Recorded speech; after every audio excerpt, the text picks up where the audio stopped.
All right, today we are at Bob Merson's little mystery shaping shack where he does all his restorations and everything else, and he's going to show us around. So, hi Bob. Hi, come on in. Right on.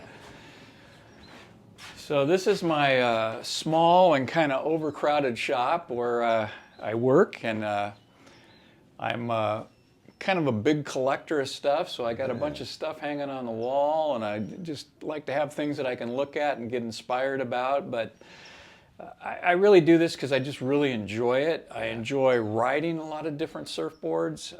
I like a lot of stuff from the early 60s and all throughout the 70s, and so that's kind of the things that I look for, and then I want to make them work, I want to restore them, and I kind of pick up a lot of things that don't cost a whole lot of money because they're in such bad condition when I get them, and to me that's the big challenge, is to try and put something like that back together and get it back in the water again. How did you kind of discover your passion for restorations, or just in general? Like, how did you decide this is sort of where your artistic side can also flourish, like doing restorations?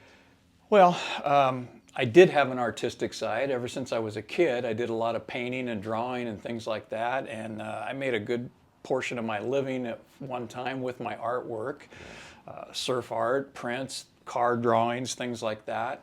But I've always just really loved surfboards. So I used to make myself a board every once in a while, and I used to, when I was a kid, I stripped down old longboards and shaped them into short boards like a lot of people did at that time. And so I always had, a little bit of inclination towards doing that. But once I got ready to retire from a very lame sales job, I just had some time on my hands, and I thought, I want to start buying boards that I have an interest in, and I want to fix them up, and I want to ride them. Yeah. And that's kind of where it all started, really about 6 or 7 years ago. It was only 6 or 7 years ago. Yeah, so it's a fairly new thing for me, and it's just been a huge learning curve and a whole process.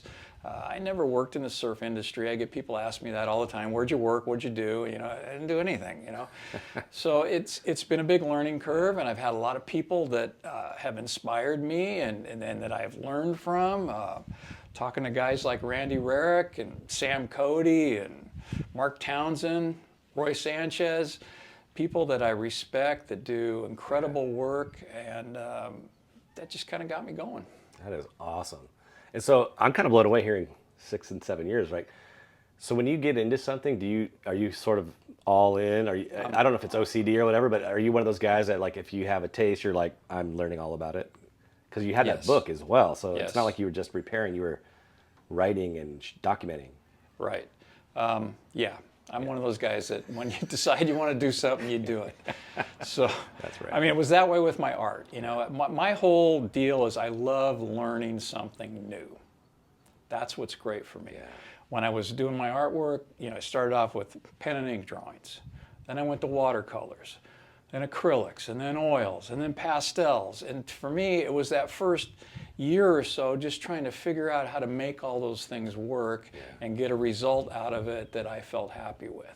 And that was the joy for me. And it's been the same way with the surfboards, just figuring out, how do I do this, and why didn't it work this time, and why did it work the next time, and dealing with resin that's just got a mind of its own, and the colors and all this stuff. So it's just a huge learning curve, and I love it. I enjoy it. I love it. I'll say this right now, it's so much fun for me because it's not a job. Yes.